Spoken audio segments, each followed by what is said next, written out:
আসসালামু আলাইকুম। প্রিয় দর্শক, অন্য মঞ্চের আলাপচারিতায় আপনাদের সকলকে আমন্ত্রণ জানাচ্ছি। সুপ্রিয় দর্শক শ্রোতা, আসসালামু আলাইকুম। যে যেখানে আছেন ভালো থাকবেন সেটাই প্রত্যাশা করছি। বাংলাদেশ অস্থির সময় পার করছে, নানাভাবে অস্থিরতা দৃশ্যমান। দেশটা এখন আর প্রজাতন্ত্রের মধ্যে সীমাবদ্ধ নাই, এটা এখন মব ভায়োলেন্সে অর্থাৎ সন্ত্রাসী কর্মকাণ্ডের দ্বারা নিয়ন্ত্রিত একটি রাষ্ট্রে পরিণত হয়েছে। আইন শৃঙ্খলা পরিস্থিতির অবনতি নয়, চূড়ান্তভাবে ভেঙে পড়েছে। প্রশাসনে এবং গুরুত্বপূর্ণ সরকারি বিভিন্ন অর্গানে অবসরে যাওয়া বহু পূর্বের লোকদের এনে বসিয়ে দেওয়া হয়েছে। রিটায়ার্ড করে বাড়িতে গিয়ে বিভিন্ন পেশায় যুক্ত হওয়া মানুষদের এনে ইউনিফর্ম পরিয়ে পুলিশের গুরুত্বপূর্ণ পদে বসানো হচ্ছে। সচিবালয়ে রিটায়ার্ড হয়ে যাওয়া লোকদের এনে নতুন করে কন্ট্রাক্ট চাকরিতে বসানো হচ্ছে। সাংবিধানিক পদেও একইভাবে যারা বহু আগে অবসর নিয়েছেন তাদেরকে এনে বসানো হচ্ছে। এভাবে বাংলাদেশটাকে একটা রিসেটিং বাটনের মতো প্রক্রিয়া করে নতুন আঙ্গিকে কিছু করার চেষ্টা করা হচ্ছে। কিন্তু বাস্তবতা হচ্ছে কোনো কিছুতেই কোনো নিয়ন্ত্রণ হচ্ছে না। শাসকরা মনে করছেন তাদের পক্ষে সবকিছু, তাদের অনুকূলে সবকিছু, কিন্তু রিয়ালিটি হচ্ছে কোনো কিছুই তাদেরও নিয়ন্ত্রণে নাই। এই জন্য শাসকদের উপদেষ্টা নামিক পদে অধিষ্ঠিত ব্যক্তিরা নানাভাবে অতৃপ্তি প্রকাশ করছেন। এরকম পরিস্থিতি কখনো দেখেন নাই। দেশের ভিতরে মবের শিকার হচ্ছেন, দেশের বাইরে আসলে মবের শিকার হচ্ছেন। সর্বশেষ অবলম্বনটা ছিল বিচার বিভাগ, যেখানে মানুষের ন্যায় বিচার হতে পারে। সেখানে ফরমান জারি করে বলা হচ্ছে এই সব লোকদের খুনের বিচার হবে না, এই সব লোকরা কোর্টে মামলাই করতে পারবে না, থানায় মামলা করতে পারবে না, এমনভাবে ফরমান জারি করে খুনের দায় থেকে অব্যাহতি দেওয়া, ইনডেমনিটি দেওয়ার মতো ঘটনা ঘটছে। তাহলে মানুষ যাবে কোথায়? তার যে ফান্ডামেন্টাল রাইট, তার যে মৌলিক অধিকার, সেটা বাস্তবায়নের জন্য তার স্কোপ আছে আমাদের সংবিধানের 102 অনুচ্ছেদ অনুসারে হাইকোর্টের শরণাপন্ন হওয়া। কিন্তু সেই হাইকোর্টও মবের দ্বারা নিয়ন্ত্রিত।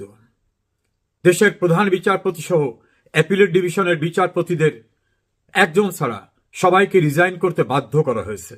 কারণ রিজাইন না করলে তাদের উপর হামলা হবে, শারীরিকভাবে আক্রান্ত হবেন, তাদের বাড়ি আক্রান্ত হবে, পরিবার আক্রান্ত হবে, সুপ্রিম কোর্টে আগুন দিয়ে দেওয়া হবে। এভাবে ভয়ঙ্কর পরিস্থিতি। তার ধারাবাহিকতায় ইতোমধ্যে ডেকে নিয়ে চাপ সৃষ্টি করে অনেক বিচারকদেরকে, উচ্চ আদালতের বিচারকদের পদত্যাগ করতে বাধ্য করা হয়েছে। কয়েকজনাকে তো অপসারণই করা হলো। নিম্ন আদালতের 18 জন বিচারককে সম্পূর্ণ আইন বহির্ভূতভাবে বাধ্যতামূলক অবসরে দেওয়া হলো। আর যারা আছেন তাদেরকে ফরমান যেটা হবে সেটা অনুসরণ করার নির্দেশনা দেওয়া হচ্ছে। একই প্রক্রিয়ায় সমস্ত বিচারালয় চলছে। মানুষের আশ্রয়ের একটা ভরসার একটা জায়গা বাংলাদেশের সংবিধান, কারণ এটা হচ্ছে supreme law of the land, দেশের সর্বোচ্চ আইন। এখন এই সংবিধানটাকেও ধ্বংস করার জন্য দীর্ঘ প্রচেষ্টার চূড়ান্ত পরিণতির দিকে নিয়ে যাওয়ার চেষ্টা চলছে। সে কারণে আজ আপনাদের সঙ্গে কিছু কথা বলা আমার। গত এপ্রিলে এবং পরবর্তী মেতে আমি সংবিধান সংস্কার সংক্রান্ত বিষয় নিয়ে এবং সংবিধানের বাইরে গিয়ে ক্ষমতা দখল করা, অন্তর্বর্তীকালীন সরকারের নামে একটা সরকার তৈরি করা, এই বিষয়গুলো নিয়ে আমি কথা বলেছিলাম। অস্ট্রেলিয়া প্রবাসী সাংবাদিক ফজলুল বারীর সঙ্গে এবং আরো কয়েকটি ইউটিউব চ্যানেলে কথা বলেছিলাম। আমাকে যে যার মতো করে গালিগালাজ করেছেন, বিদ্রূপ করেছেন, নানাভাবে হুমকি দিয়েছেন, আবার কেউ কেউ এপ্রিসিয়েট করেছেন। আমি নিজে সংবিধান বিশেষজ্ঞ না। আমি প্রায় 40-এর কাছাকাছি আইন অঙ্গনে একজন ক্ষুদ্র শিক্ষার্থী আইনজীবী হিসাবে। দেশের বিখ্যাত আইনজীবীরা সবাই কিন্তু সংবিধান বিশেষজ্ঞ না।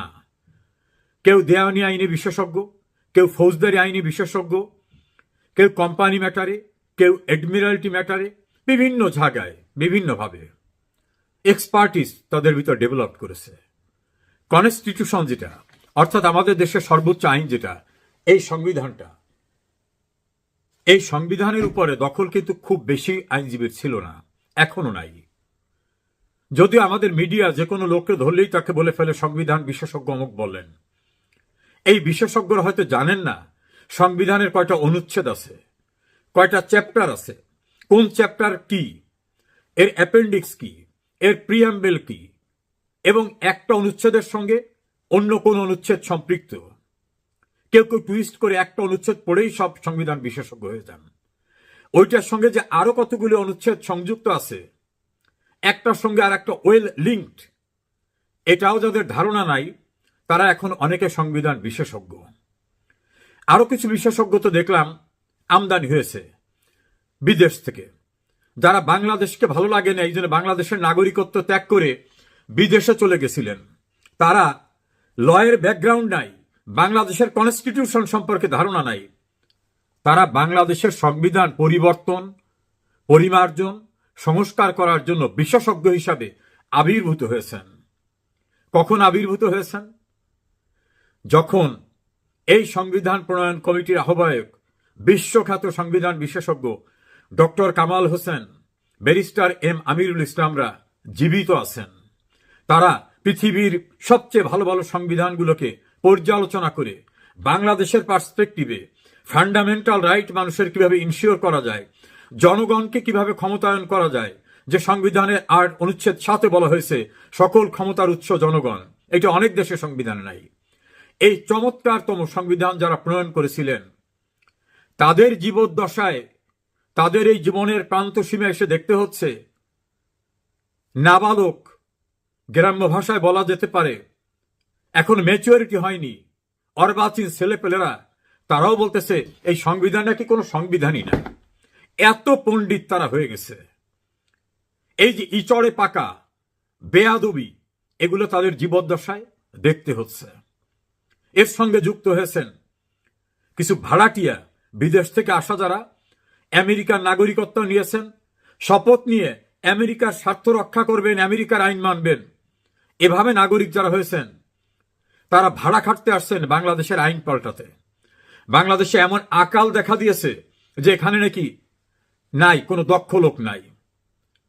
ডক্টর স্বাধীন মালিকরে সংস্কার কমিশনের প্রধান করতে চেয়েছিল, তিনি বুঝে শুনিয়ে হোক, তিনি বলছেন জীবনের যদি কোনো শ্রেষ্ঠ সিদ্ধান্ত নিয়ে থাকি সেটা হচ্ছে এই সংস্কারে আমি যেতে রাজি হইনি, এই সিদ্ধান্তটা আমার সেরা সিদ্ধান্ত। কারণ সংবিধান এত সহজ জিনিস না।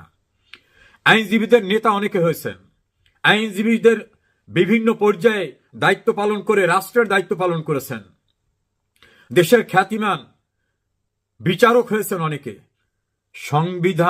সাংবিধানিক আইনের বিশেষজ্ঞতা কিন্তু ভেরি ভেরি রেয়ার। এই ক্ষেত্রে আমাদের প্রয়াত অ্যাটর্নি জেনারেল মাহমুদুল ইসলামের কথা মনে করতে হয়। তিনি বলছিলেন সংবিধান যারা পড়ে না, সংবিধানের ভিতরে যারা ঢোকে নাই, তারাই নিজে সংবিধানের ব্যাখ্যা দেয় টেলিভিশনে বিভিন্ন জায়গায়। ডক্টর কামাল হোসেন, আমিরুল ইসলামরা এখন জীবিত, যারা আমাদের জীবন্ত কিংবদন্তি এই আইনে, বিশেষ করে সাংবিধানিক আইনে।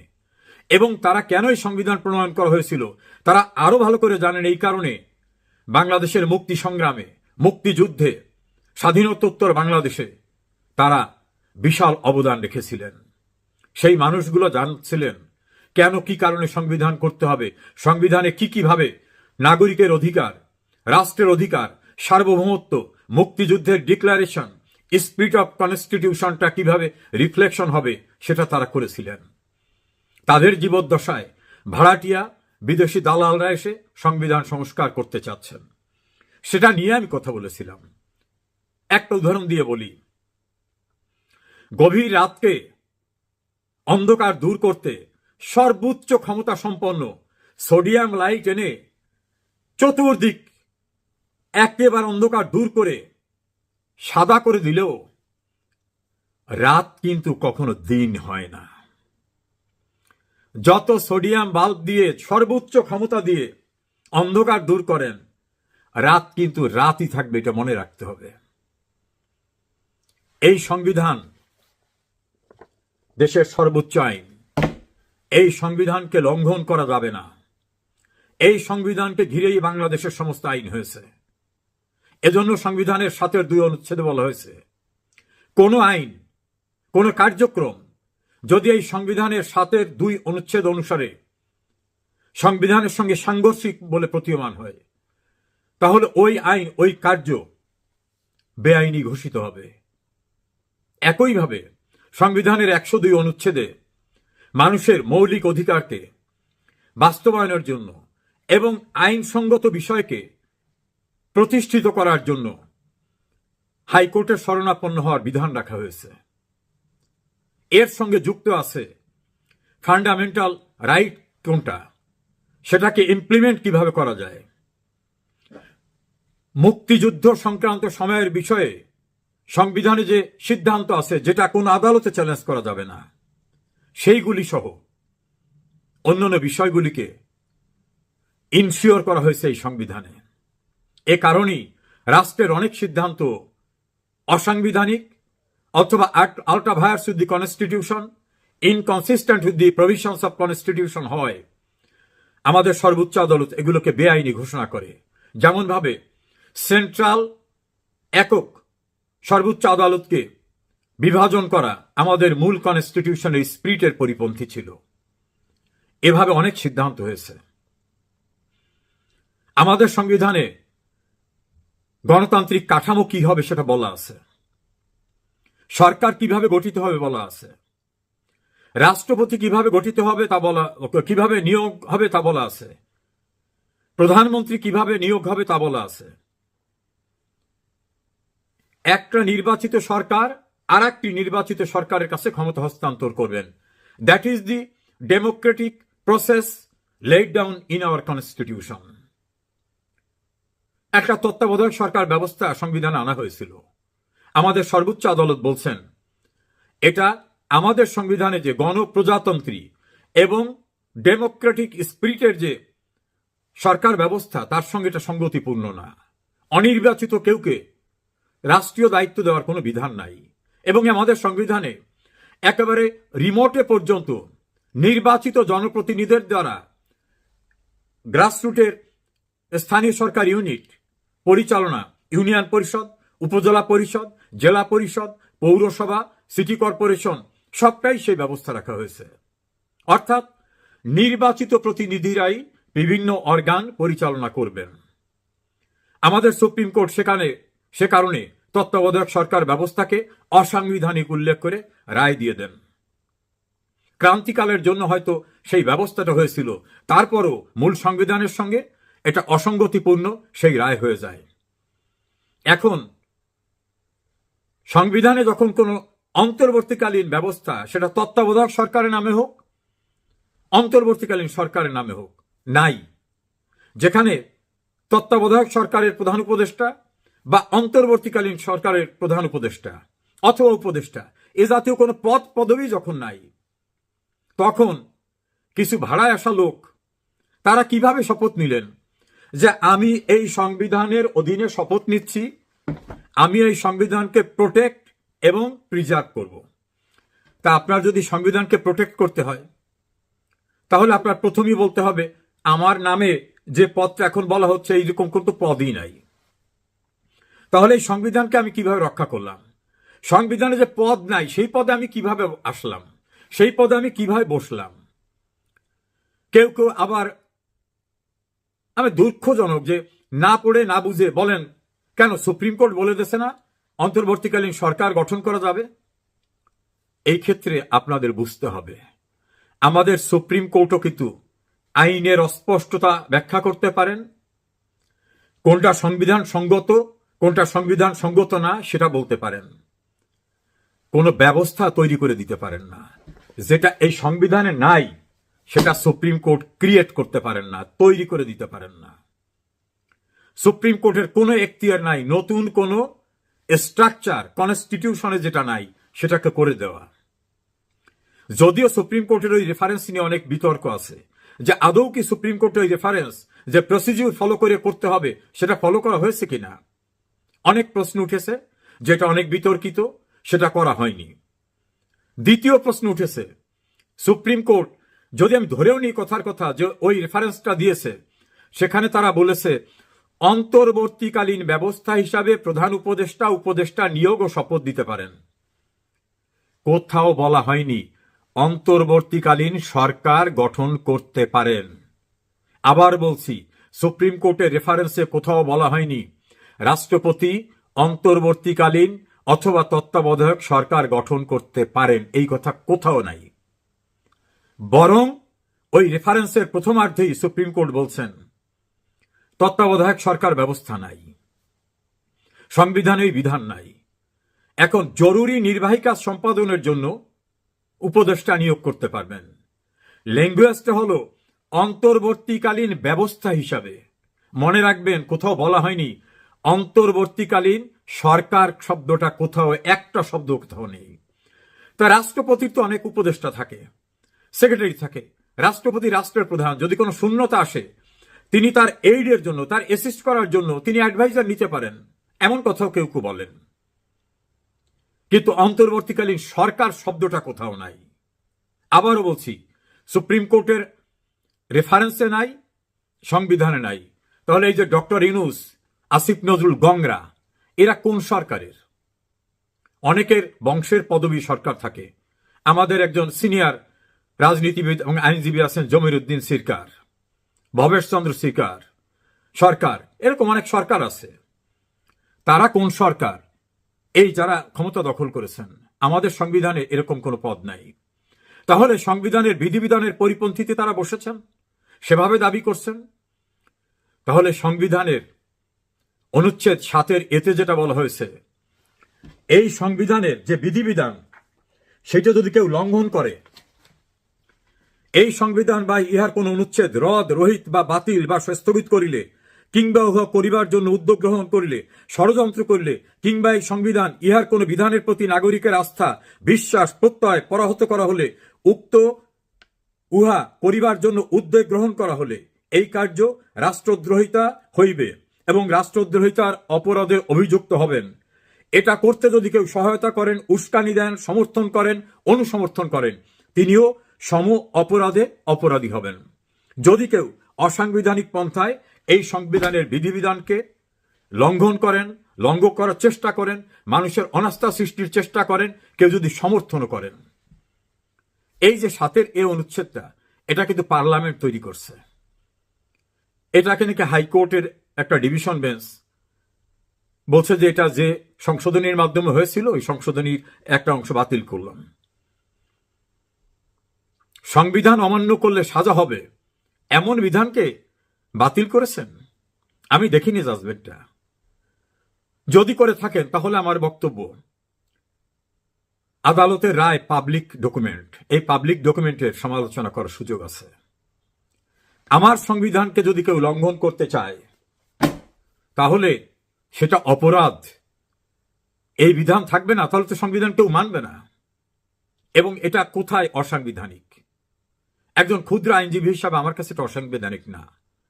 বাংলাদেশের খ্যাতিমান 2 সংবিধান বিশেষজ্ঞ, 3 জন সংবিধান বিশেষজ্ঞের সঙ্গে আমার কথা হয়েছে। তারা বলছেন যে এখন মগের মুল্লুক না, মবের মুল্লুক আছে। তোমাদের এই নীতি কথা এখন কে শুনবে? তোমাদের আইনের কথা এখন কে শুনবে? এটা তাদের জবাব। অর্থাৎ তারা একবারও বলেননি যে এই বিধানটি অসাংবিধানিক অথবা সংবিধানের সঙ্গে সাংঘর্ষিক। এখন যারা বলতেছেন যে আমাদের দায় মুক্তি দিতে হবে, আমরা যেহেতু অবৈধভাবে ক্ষমতায় আসছি, এই দায় মুক্তি কে দেবে? পার্লামেন্ট। নতুন যারা এখন আছেন তারা তো আর দেওয়ার কোন এখতিয়ার রাখেন না, আইন করলে পার্লামেন্টে করতে হবে। পার্লামেন্টে আইন করে এটা হয় না। বঙ্গবন্ধু হত্যাকাণ্ডের খুনিদের বিচার করা হবে না, এজন্য পার্লামেন্টের নিরঙ্কুশ সংখ্যাগরিষ্ঠ লোকরাও আইন করেছিল। তারপর দায় মুক্তির জন্য আলাদা একটা আইনও হয়েছিল। সুপ্রিম কোর্ট কিন্তু সেক্ষেত্রে বলে দিছেন কোন অপরাধের দায় মুক্তি হয় না, অপরাধের দায় মুক্তি হয় না, সুপ্রিম কোর্টের জাজমেন্ট। ফলে আপনারা ঘষে মেজে রং দিয়ে সংস্কারের নামে যাই তৈরি করেন, ওই যে বললাম সোডিয়াম লাইট দিয়ে অন্ধকার দূর করলেও রাত কিন্তু কখনো দিন হবে না। সংবিধান বলবৎ থাকা অবস্থায় যারা অপরাধ করেছেন তারা কিন্তু ওই অপরাধে অপরাধী, মনে রাখবেন। আরো একটা উদাহরণ দিয়ে বলি, ধরুন একটা হত্যাকাণ্ডের বিচার অপরাধের জন্য 20 বছর সাজার বিধান ছিল, পরবর্তীতে ওটাকে মৃত্যুদণ্ড করা হয়েছে। একটা ঘটনা যে সময় ঘটছে তার 20 বছর পর বিচার হচ্ছে, আপনি চাইলে তাকে মৃত্যুদণ্ড দিতে পারবেন না, কারণ অপরাধটা যখন সংগঠিত হয়েছে তখন আইনে কি বিধান ছিল সেটার আলোকেই কিন্তু বিচার হবে। তো এই সংবিধান যখন বলবৎ ছিল, বলবৎ থাকা অবস্থায় যারা সংবিধানকে লঙ্ঘন করেছেন, পরবর্তীতে ভূতাপেক্ষ কার্যকারিতা দিয়ে যদি তাদের রক্ষা করার চেষ্টা করা হয়, এটা কোনোদিন হয় না, কখনো হয় না এবং হবে না। আজ হোক কাল হোক হবে, এর বিচার একদিন হবে। কারণ সংবিধান দেশের সর্বোচ্চ আইন, এটাকে লঙ্ঘন করলে যেটা অপরাধ সেটা হবে। আর জুডিশিয়াল অ্যাক্টিভিজমের নামে জুডিশিয়াল অ্যানার্কির অনেক ঘটনা এখন দৃশ্যমান। দিন কিন্তু কাহারও সমান যাবে না, আবার দিন আসবে। কাজী আমাদের বিচারাঙ্গনে যারা আছেন, আমি বিচারাঙ্গনের মানুষ, আমি বিনয়ের সঙ্গে বলবো, এমন কাজ করেন না, অনন্তকাল তো দায়িত্বে থাকবেন না, রিটায়ারমেন্টে যেতে হবে, বা আগামীতে আপনি পাওয়ারে থাকবেন না, আরেকজন পাওয়ারে আসবে। তখন যে কনসিকুয়েন্সটা হতে পারে, হবে বলছি না, হতে পারে, সেটাকেও মাথায় রাখবেন। আর বিচারকের আসনে বসা মানে মন্ত্রী, এমপি, প্রধানমন্ত্রী, রাষ্ট্রপতির চেয়ে অনেক মর্যাদাপূর্ণ জায়গা হিসাবে কিন্তু অনেকে গণ্য করে, আমিও সেভাবে দেখি। ডিসপেন্সেশন অব জাস্টিস, ন্যায় বিচার নিশ্চিত করা, এবং সংবিধানের গার্ডিয়ান কিন্তু সুপ্রিম কোর্ট। এই সংবিধান যদি কেউ ছুঁড়ে ফেলতে চায়, নষ্ট করতে চায়, সংবিধানের গার্ডিয়ান হিসাবে আপনাদের দায়িত্ব আছে স্বয়ংক্রিয়ভাবে, সুমোটো সেটাকে রক্ষা করা। সেই শপথই তো আপনারা নিয়েছিলেন। অনেক বিচারপতি এসেছেন, অনেক বিচারপতি চলে গেছেন, অনেক প্রধান বিচারপতি আসছেন, অনেক প্রধান বিচারপতি চলে গেছেন। কর্মের মধ্য থেকে অনন্তকাল বেঁচে থাকার জন্য কিন্তু আপনার জাজমেন্ট, আপনার সিদ্ধান্তই আপনাকে বাঁচিয়ে রাখবে। এমন কিছু করবেন না যেটা অতীতে যারা ঘৃণিত হয়েছে সেই পর্যায়ে আপনাদের নিয়ে যায়। এমন কিছু করবেন যেখানে বরণীয় হয়ে থাকবেন। সংবিধান সংশোধন, পরিমার্জন, সংস্কারের যে প্রচেষ্টা যারা করছেন, তাদের কোনো আইনগত এখতিয়ার নাই, তাদের কোনো ভিত্তি নাই। তারা যে পদে বসে করতেছেন সেটাই অবৈধ। কাজে উনি যে পদে বসে অবৈধ কাজটা করার চেষ্টা করছেন, ওনার নিজের বসাটা অবৈধ, কাজে ওনার কৃতকর্ম অবৈধ হবে। এটাকে ভয়েড ইন এবিসিউ বলা হয় আইনের দৃষ্টিতে, অর্থাৎ শুরু থেকেই সব অবৈধ। এই যে আমেরিকান নাগরিকরা এসে সংবিধান পাল্টে দেওয়ার প্রচেষ্টা করছেন, সময় হলে একবার আপনারাই এই সাংবিধানিক কোর্টে অথবা প্রচলিত আইনের কোর্টে মোকাবেলা করতে হবে, এ প্রস্তুতিও রাখবেন। আমাদের সংবিধান আমাদের সর্বোচ্চ আইন, মুক্তিযুদ্ধের ৩০ লক্ষ শহীদের রক্তের বিনিময়ে অর্জিত বাংলাদেশের সংবিধান। এটা নিয়ে সিনিমিনি যারা করছেন, অর্বাচীনেরা, অশিক্ষিতরা, অসৎ উদ্দেশ্যে আসা ব্যক্তিরা, বিদেশি নাগরিকরা, আজ হোক কাল হোক কাঠগড়ায় আপনাদেরও দাঁড়াতে হবে। সেদিন মনে হয় না খুব দূরে।